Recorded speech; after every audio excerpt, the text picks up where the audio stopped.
السلام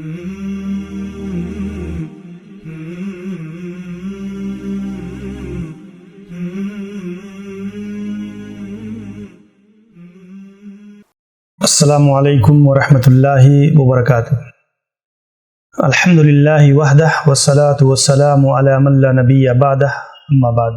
ناظرین کرام، ہم مومن کے اوصاف، مومن کے صفات سے متعلق یہ محاضرہ اور یہ درس سن رہے ہیں جو دعوی آف سلفیہ کی جانب سے آپ کی خدمت میں پیش کیا جا رہا ہے۔ ہم نے اس سے پہلے درس میں ایمان کی حقیقت، مومنانہ زندگی کے بنیادی وصف کو، عقیدہ سے منافی اعمال اور چند بنیادی چیزوں کو ہم نے سماعت کیا۔ اس محاضرے میں ایک مومن کا بنیادی وصف جو اللہ رب العزت نے خصوصیت کے ساتھ زور دے کر قرآن مجید کے اندر ذکر کیا ہے، وہ ہے وَيُقِيمُونَ الصَّلَاةَ، کہ مومن وہ ہیں جو نماز قائم کرتے ہیں۔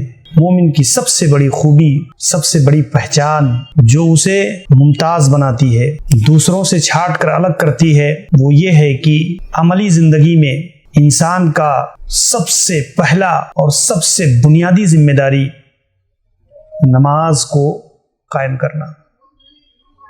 یہ بدنی اعمال میں سب سے اہم ترین عبادت ہے، اور اس عبادت کو ایمان اور کفر کے درمیان فرق کرنے والی عبادت قرار دیا گیا ہے۔ یہ عبادت اسلامی زندگی کی سب سے بڑی پہچان ہے، ہمارے دعویٰ کی دلیل ہے، ہمارے تمام اعمال میں سب سے افضل ترین عمل ہے جسے اللہ اور اس کے رسول نے صراحتاً دلیل کی روشنی میں ایک مومن کی پہچان اور وصف کی شکل میں اسے بیان فرمایا ہے۔ ہم اور آپ غور کریں، اللہ رب العزت نے قرآن مجید کے اندر جگہ جگہ اقیم الصلاۃ، یقیمون الصلاۃ، اقام الصلاۃ، نماز قائم کرتے ہیں، نماز کو قائم کرنے والے ہیں، نماز قائم کرو، اللہ تعالیٰ نے جگہ جگہ قرآن مجید کے اندر بیان فرمایا ہے۔ ایک مومن کو اس حیثیت سے دلیل کی روشنی میں یہ باتیں جان کر کے اپنے آپ کو اس پر ڈھالنے کی ضرورت ہے کہ اللہ کی جانب سے سب سے عظیم ترین فریضہ ہے۔ عملی زندگی میں اس عبادت اور اس عمل کی حیثیت اساس اور بنیاد کی ہے۔ شہادتین کے بعد سب سے بڑا واجب یہ نماز ہے، جس پر اسلام کی بنیاد قائم ہے۔ آپ دیکھیں، اللہ کے حبیب صلی اللہ علیہ وسلم فرماتے ہیں من حافظ علیہا کانت لہ نورا، کہ جو شخص نماز کی حفاظت کرنے والا ہو تو یہ نمازیں قیامت کے دن اس کے لیے نور ہیں، قبر میں، حشر میں اللہ کے ہاں روشنی دینے والی ہیں۔ وہ برہانہ، اور یہ نماز دلیل ہے اللہ کے ہاں، حجت بننے والی ہے آپ کے ایمان پر، آپ کے مومن ہونے پر۔ وَنَجَاتًا یوم القیامہ، اور قیامت کے دن ہماری یہ نمازیں اللہ کے ہاں نجات کا باعث ہیں۔ اس حیثیت سے نماز یہ بہت بنیادی عبادت ہے اور ایک مومن کی بنیادی پہچان ہے۔ آپ غور کریں، قرآن مجید نے کئی مقامات پر مومن کے بنیادی اوصاف میں الذین یقیمون الصلاۃ، مومن وہ ہیں جو نماز قائم کرتے ہیں۔ الذین هم علی صلاتہم دائمون، ایمان والے وہ ہیں جو اپنی نمازوں پر دوام برتتے ہیں، مستقل نماز کی عبادت کو ادا کرنے والے ہوتے ہیں۔ ایسا نہیں کہ چند دن پڑھ لیا، موقع ملا تو پڑھ لیا، کسی بھلے آدمی کے ساتھ ہے تو پڑھ لیا اور اس کے بعد چھوڑ دیا، بلکہ وہ اس پر دوام برتتے ہیں، اور مداومت کہا جاتا ہے تسلسل کے ساتھ کسی عمل کو انجام دینا۔ اللہ تعالیٰ نے والذین هم علی صلاتهم یحافظون، مومن وہ ہیں جو اپنی نمازوں کی حفاظت کرتے ہیں۔ حفاظت ایسے جیسے انسان اپنی سب سے قیمتی شے کی حفاظت کرتا ہے، اس کا دل لگا رہتا ہے ایک نماز کے بعد دوسری نماز کے لیے، اور اگر کبھی کسی عذر کی بنیاد پر کسی وقت کی نماز چھوٹ جائے، بے چینی کی کیفیت میں مبتلا ہو جاتا ہے، اسے انتہائی ندامت و شرمندگی کا احساس ہوتا ہے، وہ گھبرا اٹھتا ہے۔ ناظرین کرام، آج کی مشغولیت کے دور میں ہم اپنے ایمان کی اس علامت کو، اپنی مومنانہ زندگی کی اس حقیقی پہچان کو اختیار کرنے کی کوشش کریں۔ اللہ کے نبی جناب محمد رسول اللہ صلی اللہ علیہ وسلم نے بہت ساری حدیث کے اندر نماز کی بنیادی حیثیت کو، اس کی ادائیگی، اس کے احکام، اس کے مسائل کو تفصیل کے ساتھ بیان کیا ہے۔ محدثین نے، فقہا نے کتاب الصلاح، ابواب الصلاح کے نام سے مستقل ابواب قائم کیے ہیں، جس میں فقہی اعتبار سے اس کے احکام و مسائل کو بیان کیا گیا ہے، جس کا سیکھنا، جس کا جاننا، جس کے مسائل کو سیکھ کر کے اس بنیادی عبادت کو اختیار کرنا، اس پر عمل کرنا، یہ ہماری بنیادی عبادت، ہماری بنیادی صفت ہے، ہماری پہچان ہے، لازم ہے ہمارے اوپر۔ آپ دیکھیں، اقامت صلاۃ کا مطلب یہ ہے کہ نماز کے کچھ ارکان ہیں، کچھ واجبات ہیں، کچھ سنن ہیں۔ نماز اخلاص کے ساتھ، درست نیت کے ساتھ، خشوع اور خضوع کے ساتھ، حضور قلب کے ساتھ نماز کو اذکار، مناجات اور اللہ کے درمیان اپنا ایک وسیلہ اور رابطہ بنائیے۔ یا ایھا الذین آمنوا استعینوا بالصبر والصلاح، اے ایمان والو، نماز اور صبر کے ذریعہ سے اللہ کی مدد حاصل کرو۔ بہت بنیادی عبادت ہے، ایسی عبادت جس کی ادائیگی کے وقت ایک مسلمان، ایک مومن کا رابطہ اللہ رب العزت سے جڑ جاتا ہے۔ سجدہ کی عالم میں سب سے زیادہ انسان اللہ تعالی سے قریب ہوتا ہے، اللہ کی رحمتوں کا مستحق بنتا ہے۔ اس حیثیت سے آپ دیکھیں کہ نماز کو اس کے ارکان کی رعایت کرتے ہوئے، خشوع و خضوع کی رعایت کرتے ہوئے، اس کے آداب کی رعایت کرتے ہوئے ادا کرنا، وقت وقت پر اللہ تعالیٰ نے جو فرض کیا ہے اسے ادا کرنا اقامت صلاۃ کہا جاتا ہے۔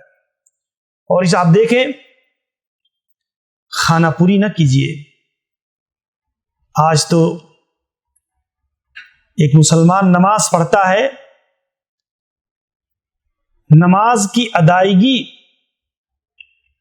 میں جس طرح کی عجلت بازی کو اختیار کرتا ہے، جلد بازی، اور ایسے انداز میں نماز کو پڑھتا ہے، نہ رکوع صحیح، نہ قیام صحیح، نہ سجدہ درست۔ ہم اپنی نمازوں کو خشوع اور خضوع کے ساتھ ادا کریں۔ مومن کی پہچان اللہ تعالیٰ نے قرآن مجید کے اندر یہی بیان فرمائی ہے کہ مومن وہ ہیں جو خشوع اور خضوع کے ساتھ، ہیبت و اجلال کے ساتھ، خشیت اور خوف کے ساتھ، امید کے ساتھ اللہ تعالیٰ کی عبادت اور اللہ رب العزت کے لیے نماز کو ادا کرتے ہیں۔ پیارے رسول جناب محمد رسول اللہ صلی اللہ علیہ وسلم نے ایک حدیث کے اندر بیان فرمایا، اسوأ الناس سرقہ، سب سے بدترین چور وہ ہے جو نماز کی چوری کرتا ہے۔ لا یتم رکوعها ولا سجودها ولا خشوعها، اور نماز کی چوری کیا ہے؟ اپنے رکوع کو، اپنے سجدے کو، اپنے خشوع کو مکمل طریقے پر ادا نہیں کرتا، مکمل طریقے پر ارکان صلاۃ کو ادا نہ کر کے عجلت اور جلد بازی میں ایسے ادا کرتا ہے کہ اس عبادت کی حقیقت ایک رسمی بن جاتی ہے۔ آپ دیکھیں دور نبوی میں اللہ کے نبی صلی اللہ علیہ وسلم کے پاس ایک آدمی آیا اور جلدی جلدی اس طرح سے اس نے نماز پڑھی اور آ کر اللہ کے نبی صلی اللہ علیہ وسلم سے سلام کیا، تو آپ نے فرمایا ارجع فصلی فإنک لم تصلی، بھائی جاؤ پھر سے نماز پڑھو، تم نے نماز نہیں پڑھی ہے۔ دوبارہ گیا، پھر آیا، سیبارہ اللہ کے نبی نے بھیجا، پھر آیا۔ اب دیکھیں اللہ کے رسول صلی اللہ علیہ وسلم نے پھر اطمینان و سکون کے ساتھ نماز کی پوری حیت اور کیفیت کو اللہ کے نبی نے بیان فرمایا کہ نماز ایسے ادا کی جاتی ہے۔ مرد ہو خواتین ہو، انہیں نماز کے بنیادی احکام و مسائل کو سیکھنا ان کے اوپر واجب ہے۔ آپ دیکھیں نماز یہ اولین ترین فریضہ ہے۔ حضرت عمر بن خطاب رضی اللہ عنہ نماز کا ایک اثر قائم ہوتا ہے انسان کی دینی زندگی پر، معاملات پر، اللہ کے ساتھ تعلق پر، بندوں کے حقوق پر کی ادائیگی پر۔ نماز کی ایک تاثیر ہے گناہ و معصیت سے روکنے پر، ان الصلاۃ تنہی عن الفحشاء والمنکر، نماز انسان کو بے حیائی اور برے کاموں سے روک دیتی ہے۔ نماز کی اپنی ایک تاثیر ہے، اپنی ایک لذت ہے، اس بندگی کا اپنا ایک تعلق ہے اللہ سے۔ آپ غور کیجئے، ایک صحابی رسول ہیں جنہیں اللہ کے نبی صلی اللہ علیہ وسلم نے دشمنوں کی نگرانی کے لیے بھیجا، اور وہ اپنے ساتھی سے کہنے لگے کہ تم تھوڑی دیر آرام کر لو، میں جاگتا ہوں۔ انہوں نے سوچا کہ جاگتے ہوئے میں نماز ہی پڑھ لیتا ہوں۔ نماز پڑھنے لگے، دشمن نے دیکھا تو اس نے تیروں سے حملہ کیا، تیر پیوست ہو گئی جسم کے اندر، پشت میں۔ نماز جاری رکھا، دوسری تیر آئی،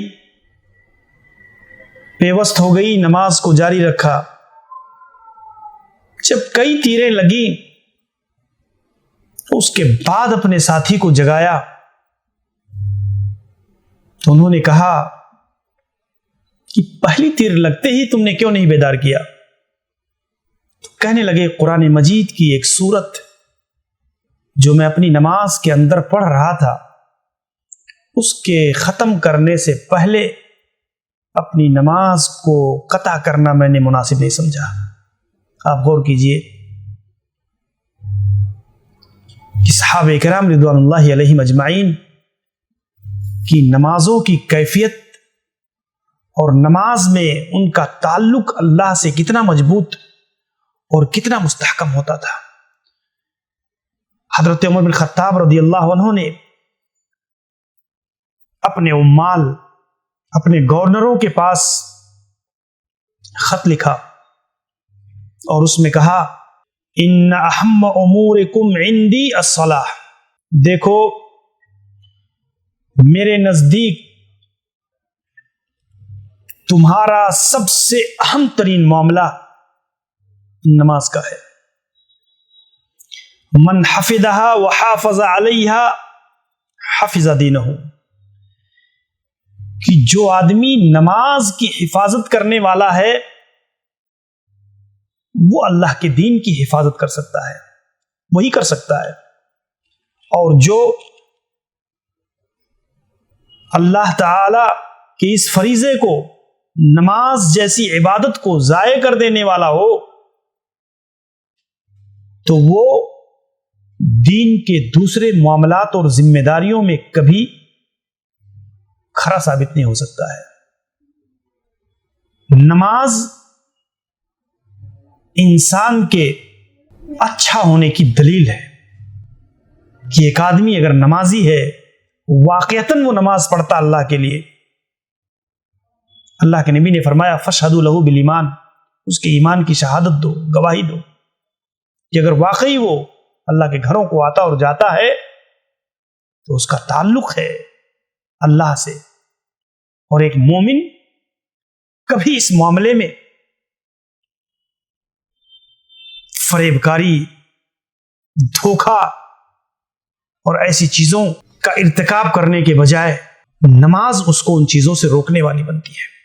اسی لیے رسول کریم صلی اللہ علیہ وسلم فرماتے تھے جعلت قرۃ عینی فی الصلاۃ، نماز میں میری آنکھوں کی ٹھنڈک رکھ دی گئی ہے۔ نماز سے آپ کا تعلق بہت مضبوط اور مستحکم رہتا تھا۔ اللہ کے نبی صلی اللہ علیہ وسلم طویل نمازیں پڑھتے۔ افلا اکون عبدا شکورا، کیا میں اللہ کا شکر گزار بندہ نہ بنوں؟ اللہ کے نبی صلی اللہ علیہ وسلم کا معاملہ یہ تھا اذا حزبہ امر صلی، جب بھی کوئی مشکل معاملہ پیش آ جاتا، کوئی تکلیف دہ صورتحال زندگی میں آتی تو آپ نماز کے لیے کھڑے ہو جاتے، اللہ سے تعلق کو جوڑ لیتے، اس مشکل کے حل کے لیے اللہ سے فریاد کرتے۔ یہی ایک مومن کی پہچان ہے، یہی مومنانہ شان ہے کہ انسان مشکل سے مشکل حالت میں کسی غیر کی طرف پلٹنے کے بجائے اس عبادت کے ذریعہ سے اللہ کی مدد کو طلب کرے۔ ایسے ہی آپ دیکھیں اللہ کے نبی صلی اللہ علیہ وسلم کہتے یا بلال ارحنا بالصلاح، اے بلال نماز کے ذریعہ سے ہمیں راحت پہنچاؤ۔ بہت ساری حدیثوں کے اندر یہ چیز ملتی ہے، اور سلف کی زندگیوں میں ہم دیکھتے ہیں۔ حضرت عبداللہ بن زبیر رضی اللہ عنہ کے بارے میں آتا ہے کہ جب وہ نماز پڑھتے اذا سجد وقعت الاصافیر علی ظہرہ، کہ جب وہ سجدے میں جاتے تو اس طرح سے مگن ہو جاتے کہ ان کے اوپر چڑیا بیٹھ جاتی، کوئی شے سمجھ کر کے پرندہ ان کے اوپر بیٹھ جاتا۔ کیسے اللہ کے بندے تھے کہ وہ، آپ دیکھیں ابو بکر بن عیاش، رائی تو حبیب بن ابی ثابت ساجدن، میں نے حبیب بن ابی ثابت کو سجدہ کرتے ہوئے دیکھا، فلو رأیتا قلتا، اگر تم دیکھتے تو کہتے میت، کہ یہ مر چکے ہیں، یعنی ان کے جسم میں روح باقی نہیں ہے، یعنی من طول السجود، لمبے سجدے کی وجہ سے یہ گمان پیدا ہو جاتا۔ یہ اسلاف کی زندگیوں میں ہمیں ایسی چیزیں ملتی ہیں۔ ایسے ہی اگر آپ غور کریں گے، پیارے رسول جناب محمد الرسول اللہ صلی اللہ علیہ وسلم نے بیان فرمایا ما من امرئ مسلم،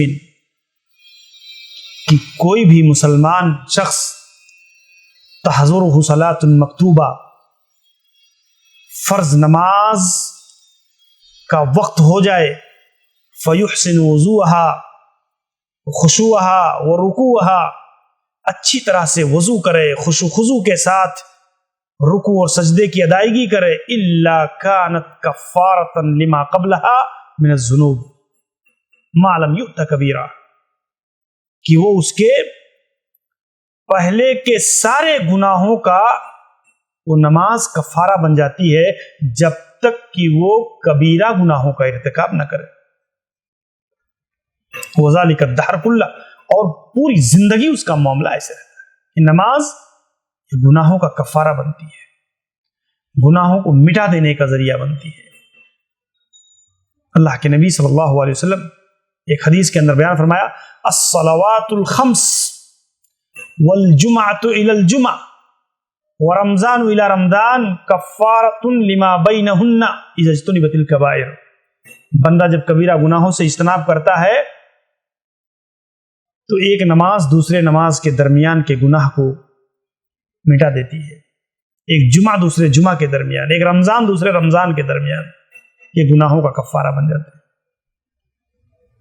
تو ہماری نیکیوں کی حفاظت میں، گناہ و معصیت اور برائیوں کے سے بچاؤ میں، گناہوں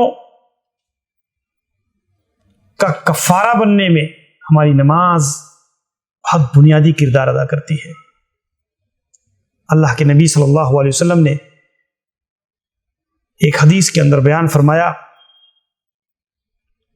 العہد الذی بیننا وبینہم الصلاۃ فمن ترکہا فقد کفر، کہ ہمارے اور ان کافروں کے درمیان جو عہد و پیمان ہے وہ نماز ہے، جس نے اس کو ترک کر دیا اس نے کفر کا ارتکاب کیا. اللہ کے نبی صلی اللہ علیہ وسلم نے کئی حدیث کے اندر ترک صلاۃ کو کفر سے تعبیر کیا ہے.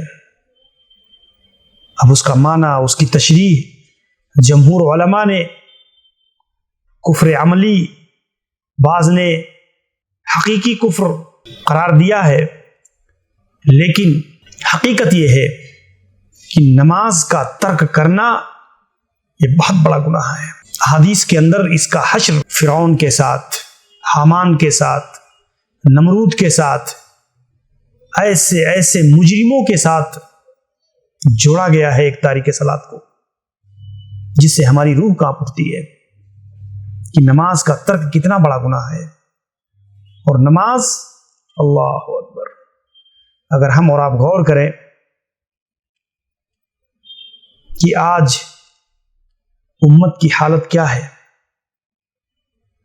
آج نمازیوں کی تعداد کتنی ہے، کسی بھی محلے میں، کسی بھی علاقے میں مسلمانوں کی آبادی اور اس میں نماز پڑھنے والوں کی تعداد آٹے میں نمک کے برابر ہے.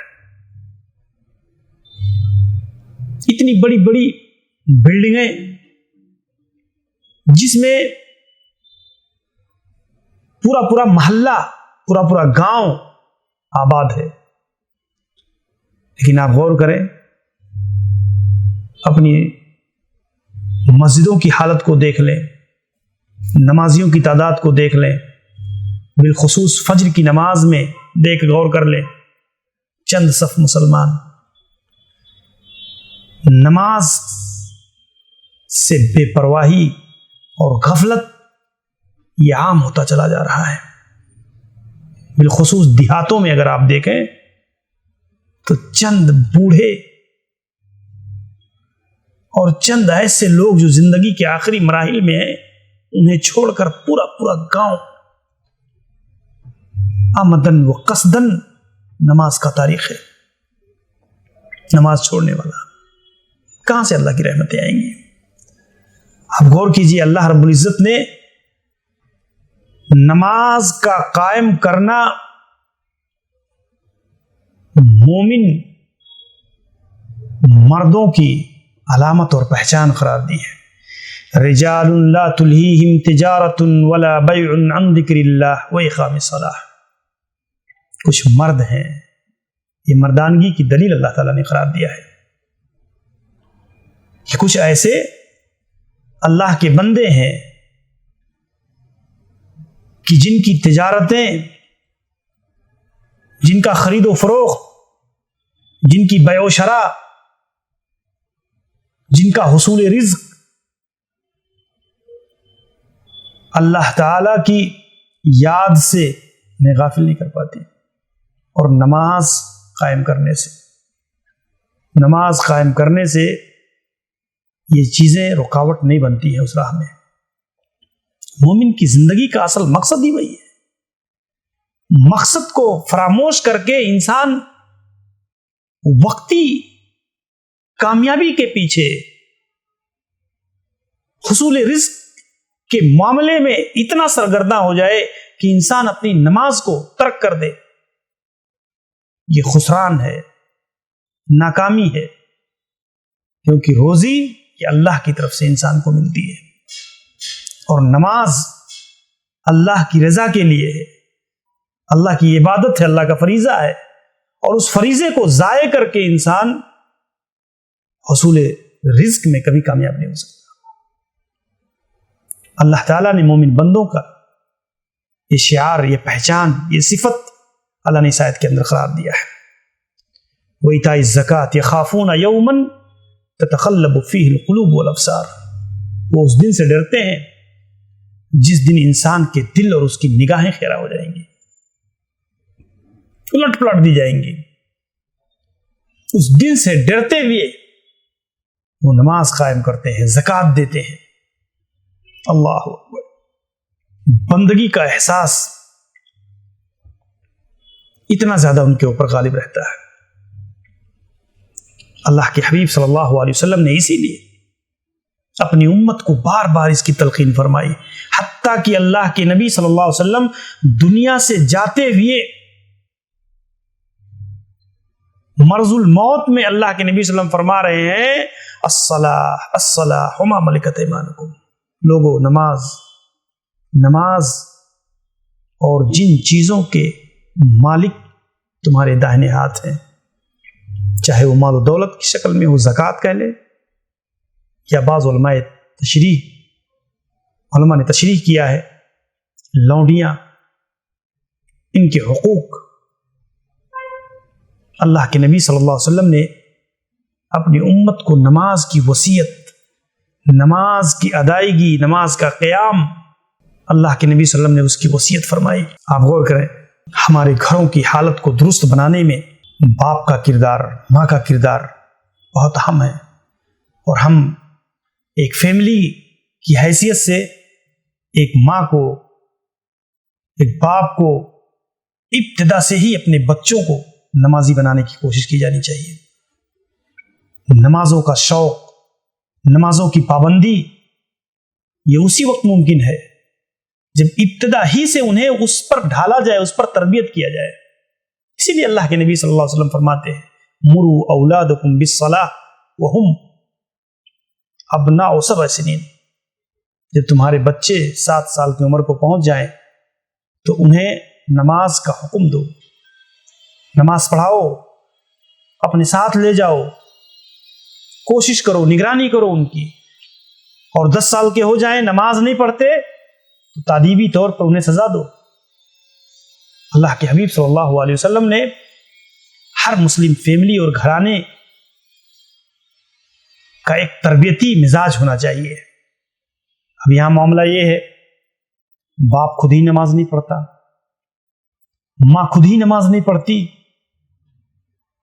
تو جس طرز زندگی کو ماں باپ نے اختیار کر رکھا ہے، اس گھر میں پلنے والے بچے اور بچیاں لازماً اسی طریقے کو اختیار کریں گے، الا یہ کہ اللہ کی طرف سے خاص ہدایت ان کے لیے مقدر ہو، ورنہ عموماً ایسے گھروں کی اولاد جس میں والدین نماز کے پابند نہیں ہوتے تو اولاد کبھی نماز کے پابندی نہیں کرنے والی ہوتی۔ اس کے لیے لازم ہے کہ ہم اپنے گھروں کا ماحول درست کریں۔ ایک سرپرست ہونے کے ناطے آپ کے کندھے پر دنیاوی حیثیت سے جہاں بہت سی ذمہ داریاں ہیں، کسب معاش کی، تربیت کی، تعلیم کی، وہیں اللہ کے حقوق، اللہ کے فرائض میں غفلت پر محاسبے کہ آپ پابند ہیں۔ اگر آپ کی اولاد نماز نہیں پڑھتی تو یقین جانیے کہ آپ قیامت کے دن اپنے دامن کو اللہ کی پکڑ سے بچا نہیں سکتے ہیں۔ اس کی بنیاد پر ایک مومن مرد اور مومنہ عورت کو اس حیثیت سے غور کرنے کی ضرورت ہے کہ ہم اپنے کردار و عمل کو اس رخ پر ڈھالنے کی کوشش کریں، سمجھیں اس چیز کو۔ اللہ کے نبی جناب محمد رسول اللہ صلی اللہ علیہ وسلم نے ایک حدیث کے اندر بیان فرمایا کہ لا ایمان لمن لا صلاۃ لہ، کہ جس آدمی کہ یہاں نماز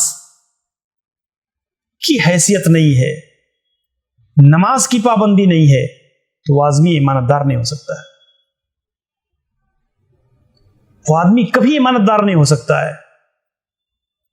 ایماندار انسان کی پہچان یہ نماز طے کرتی ہے.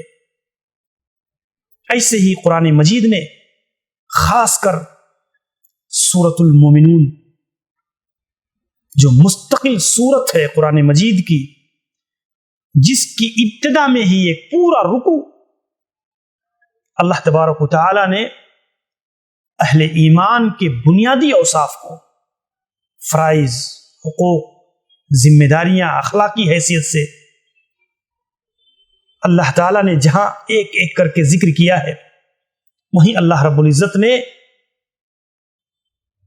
سب سے پہلے قد افلح المؤمنون، وہ مومن کامیاب ہوئے، الذین هم فی صلاتہم خاشعون، جو اپنی نمازوں میں خشوع و خضوع برتتے ہیں، مستقل اپنی نمازوں کو ادا کرتے ہیں، حضور قلب کے ساتھ، پورے اطمینان و سکون کے ساتھ نماز کی ادائیگی کرتے ہیں. تو اللہ کے لیے ایک مومن ہونے کے ناطے آپ اپنی نماز کو ضائع نہ ہونے دیں، اپنی اس عبادت کو اللہ رب العزت کا ایک فریضہ سمجھ کر کے اس کو ادا کرنے کی کوشش کریں، اس کے مسائل کو، اس کے علم کو سیکھیں، اپنے بچوں کو سکھائیں، اس پر ڈالیں. اور نماز کے ساتھ ساتھ آپ اگر غور کریں گے، چوتھی صفت قرآن مجید نے زکوٰۃ کی ادائیگی، صدقات، اللہ کے راستے میں خرچ، انفاق فی سبیل اللہ، یہ عموماً اللہ تعالیٰ نے نماز کے ساتھ زکوٰۃ کی ادائیگی کو جوڑ کر بیان کیا ہے. بدنی عبادت اور اس کے ساتھ مالی عبادت، اسی میں بندے کی سب سے بڑی آزمائش اور امتحان ہے. انسان کا پانچوں نمازوں، 5 وقت کی نمازوں پر پابندی کر لے جانا یہ معمولی چیز نہیں ہے، بہت بڑی خوبی ہے. اور مالی حیثیت سے جو انسان کی گاڑھی کمائی ہے، محنت کی کمائی ہے، دولت، مال و دولت کے ساتھ انسان کا گہرا کنیکشن ہوتا ہے، بہت گہرا ربط اور تعلق ہوتا ہے. مال و دولت کا حصول اور دولت انسان کی زندگی پر ایک خاص اثر ڈالتی ہے. اس توازن کو برقرار رکھنے کے لیے اللہ تعالیٰ نے اہل ایمان کی ایک صفت بیان کی ہے، مومن کی ایک پہچان بیان کی ہے کہ مومن وہ ہے جو مما رزقناہم ينفقون، جو کچھ اللہ نے دیا ہے وہ اس سے خرچ کرتے ہیں. آپ دیکھیں، رزق کی نسبت اللہ نے اپنی طرف کیا ہے، اللہ نے دیا ہے. اس سے پتہ چلا کہ دولت اصل میں انسان کا اپنا کوئی کرتب نہیں ہے. دولت کا پا لینا، حاصل کر لینا، یہ انسان کی اپنی صلاحیت، اپنی لیاقت نہیں ہے، بلکہ اللہ کی طرف سے مقدر چیز ہے. ایمان کی روشنی میں جب ہم اس کا جائزہ لیں گے تو یہ حقیقت تسلیم کرنی پڑے گی کہ مال و دولت یہ اللہ کا ہے، اللہ اپنے بندے کو بطور نعمت کے عطا کرتا ہے، اور پھر اللہ کا مطالبہ ہے کہ اس نعمت سے دوسروں کے اوپر خرچ کرو. دوسرے اللہ کے بندے جو تم سے زیادہ عقل مند تھے، توانا تھے، تندرست تھے، لیکن اللہ نے انہیں محروم کر دیا، تمہیں دے دیا، تو تم اس نعمت کی قدر کو پہچانو. اللہ چاہتا تو دوسروں کی طرح تمہیں بھی غربت و افلاس میں مبتلا کر سکتا تھا، لیکن اللہ کی یہ نعمت پا کر کے اتراؤ مت. اللہ کی اس دی ہوئی دولت کو، اللہ کے دیے ہوئے مال کو جائز چیزوں میں خرچ کرو. اس مال کو آخرت کی کامیابی کا ذریعہ بناؤ. اس مال کے ذریعہ سے بلند رتبہ اللہ کے یہاں حاصل کرنے کی کوشش کرو. یہ مال ایسی دولت ہے کہ اس کو پا کر کے کوئی دوسرا شخص تم پر حسد نہیں کر سکتا ہے، اللہ کی نعمت ہے. آپ غور کیجئے، غریب صحابہ کرام اللہ کے نبی صلی اللہ علیہ وسلم کے پاس آئے اور کہا اے اللہ کے رسول، مالدار صحابہ ہم سے سبقت لے گئے، ارے وہ ہماری طرح نماز بھی پڑھتے ہیں، ہماری طرح روزے رکھتے ہیں، دوسرے اذکار کرتے ہیں، لیکن اس کے ساتھ ساتھ وہ زکوٰۃ بھی دیتے ہیں، وہ صدقات بھی کرتے ہیں، وہ غلاموں کو آزاد بھی کرتے ہیں، مالی نفقات، اور ہمارے پاس مال نہیں ہے، ہم کچھ نہیں کر پاتے اللہ کے لیے۔ تو اللہ کے حبیب نے ان کی حرص کو، ان کی تڑپ کو دیکھ کر کے کہا دیکھو میں تمہیں کچھ چیزیں بتا دیتا ہوں کہ اگر تم اس کو کرو گے تو جو آدمی یہ کام نہیں کرتا وہ اس مرتبے کو نہیں پا سکتا ہے۔ اللہ کے نبی صلی اللہ علیہ وسلم نے تسبیحات بیان فرمائے کہ نماز کے بعد تم 33 بار سبحان اللہ، 33 بار اللہ اکبر، 33 بار الحمدللہ کہہ لیا کرو۔ آپ دیکھیں جب غریب صحابہ کا یہ عمل ان مالداروں کو بھی معلوم ہوا تو وہ بھی کرنے لگے، اپنے بستروں پر جانے کے بعد، نماز کے بعد وہ بھی یہ کام کرنے لگے ذکر کا۔ تو وہ غریب اور نادار صحابہ پھر آئے اللہ کے نبی کے پاس، کہا اللہ کے نبی وہ تو ہماری طرح وہ بھی عمل کرنے لگے۔ تو رسول اکرم صلی اللہ علیہ وسلم نے کہا ذالک فضل اللہ یؤتیہ من یشاء، میاں یہ اللہ کا فضل ہے، اللہ کی خاص عنایت ہے، اللہ جسے چاہتا دیتا ہے۔ اس ناحیہ سے تم سبقت اور اس ناحیہ سے تم کسی کو زیر نہیں کر سکتے، یہ اللہ کی دی ہوئی نعمت ہے۔ تو ایک مومن کی صفات میں یہ بنیادی صفت کہ مومن اللہ کے راستے میں اپنی طاقت بھر خرچ کرتا ہے، جو کچھ اللہ نے دیا ہے، اس تصور کے ساتھ، اس عقیدے کے ساتھ کہ وَمَا تُنْفِقُوا مِنْ خَيْرٍ يُوَفَّى إِلَيْكُمْ، کہ تم جو کچھ بھی خرچ کرو گے اللہ اس کا پورا پورا بدلہ دے گا تمہیں۔ تم دنیا میں کسی غریب کی مدد، کسی بیوہ کی مدد، کسی کے ساتھ احسان، مالی طور پر کسی کے ساتھ بھلائی اگر تم کرتے ہو تو یقین جانو کہ اس کا بدلہ، اس کا صلہ تمہیں یقیناً اللہ رب العزت کے ہاں ملے گا۔ اس ناحیے سے پیارے رسول جناب محمد رسول اللہ صلی اللہ علیہ وسلم نے بیان فرمایا من تصدق بعدل تمرہ، کہ جو آدمی ایک کھجور کے برابر بھی حلال کمائی سے صدقہ دیتا ہے، جبکہ اللہ تعالی حلال چیزوں کو ہی قبول فرماتا ہے، پاکیزہ چیزوں کو ہی، وَإِنَّ اللَّهَ يَتَقَبَّلُهَا بِيَمِينِهِ، تو اللہ تعالیٰ اسے داہنے ہاتھ سے قبول فرماتا ہے، ثُمَّ يُرَبِّيهَا لِصَاحِبِهِ، اور پھر اللہ تعالیٰ اس ایک کھجور کے صدقے کی پرورش کرتا ہے، اس کو پالتا ہے، کما یربی احدکم فلوہ، جیسے تم میں سے ایک آدمی اپنے جانور کے بچے کو پالتا ہے، ایسے ہی اللہ تعالی تمہارے اس صدقے کو پالتا اور پرورش کرتا ہے، حتی تکون مثل الجبل، یہاں تک کہ وہ ایک کھجور کے برابر صدقہ بڑھ کر کے پہاڑ کے مثل ہو جاتا ہے۔ انسان جب دنیا سے جائے گا اور اللہ کے ہاں اس ادنا سے نفقات، خیرات، صدقات کا بدلہ دیکھے گا، انسان کو تصور نہیں ہوگا کہ اللہ رب العزت ہمارے اس صدقے، خلوص کے ساتھ کیے گئے معمولی سے صدقے کے نتیجے میں اللہ رب العزت نے اتنا بڑا اجر و ثواب، یہ خاص کر ہمیں مومنانہ زندگی کو اس ناحیہ سے رکھنے اور جاننے کی ضرورت ہے۔ دوستو، دلوں میں انسان کے بڑی رغبت ہوتی ہے، بڑی چاہت ہوتی ہے مال کی، انسان کا گاڑھی کمائی خرچ کرنا بڑا گراں گزرتی ہے انسان کی طبیعت پر، انسان کے مزاج پر۔ اس سے باہر نکل کر کے، اوپر اٹھ کر کے، وہی شخص اللہ کے راستے میں اللہ کے بندوں پر خرچ کرے گا جسے اس کا بدلہ پانے کی پوری امید ہوگی اللہ سے۔ اسی لیے آپ دیکھیں گے اللہ کے نبی صلی اللہ علیہ وسلم نے بیان فرمایا کہ انسان کہتا رہتا ہے مالی مالی وما لہ من مالہ الا ثلاث، میرا مال، جبکہ اسے صرف 3 قسم کی چیزیں ہیں مال میں جو اسے ملتی ہیں۔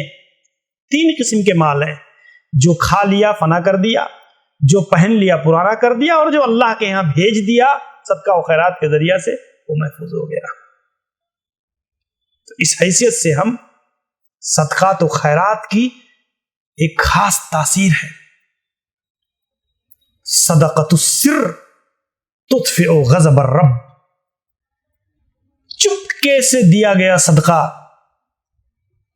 اللہ رب العزت کے غضب کو ٹھنڈا کرنے والا ہے، اللہ کی ناراضگی کو کم کر دینے کا ذریعہ ہے۔ خاموشی سے دیا گیا صدقہ اللہ کے لیے خلوص کے ساتھ۔ ایک حدیث میں اللہ کے نبی فرمایا دعوا مرضاکم بالصدقہ، صحیح روایت ہے، شیخ البانی رحمہ اللہ نے اس حدیث کو صحیح قرار دیا۔ آپ اندازہ کیجئے اللہ کے نبی صلی اللہ علیہ وسلم نے فرمایا کہ صدقہ کی تاثیر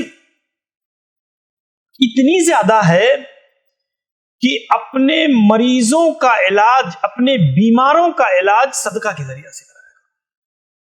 کثرت کے ساتھ صدقہ کرو۔ اس صدقہ کی تاثیر اتنی زیادہ ہے کہ اللہ رب العزت کی جانب سے وہ بیماری تمہارے اوپر سے ہٹ جائے گی۔ اور یہ ہم صحابہ کی زندگیوں میں، سلف کی زندگیوں میں دیکھ سکتے ہیں کہ غربت کے باوجود، افلاس کے باوجود، تنگ دستی کے باوجود اپنی طاقت سے بڑھ کر اللہ کے راستے میں خرچ کیا کرتے تھے۔ وہ جانتے تھے، وہ سمجھتے تھے کہ یہ جو کچھ ہے اللہ کا ہے۔ اسی لیے ہم کوشش کریں کہ اللہ رب العزت کی دی ہوئی دولت میں جو غربا و مساکین کا حق ہے ہم اس حق کو ادا کریں۔ ایک مومنانہ کردار ہے ہمارا یہ، اور ایک مومن کی زندگی کا بہت بنیادی مسئلہ ہے۔ آپ دیکھیں لن تنالوا البر حتى تنفقوا مما تحبون، قرآن مجید کی آیت کریمہ نازل ہوئی کہ تم نیکی ہرگز نہیں پا سکتے جب تک کہ اپنی پسندیدہ چیز کو اللہ کی راہ میں خرچ نہ کر دو، اپنی محبوب ترین چیز کو اللہ کی راہ میں۔ آپ دیکھیں حضرت ابو طلحہ رضی اللہ عنہ، ابو طلحہ انصاری، ان کا ایک بیرہا باغ جو سب سے زیادہ محبوب تھا، تقریباً 600 درخت جس میں کھجوروں کے لگے ہوئے، بڑا خوبصورت باغ۔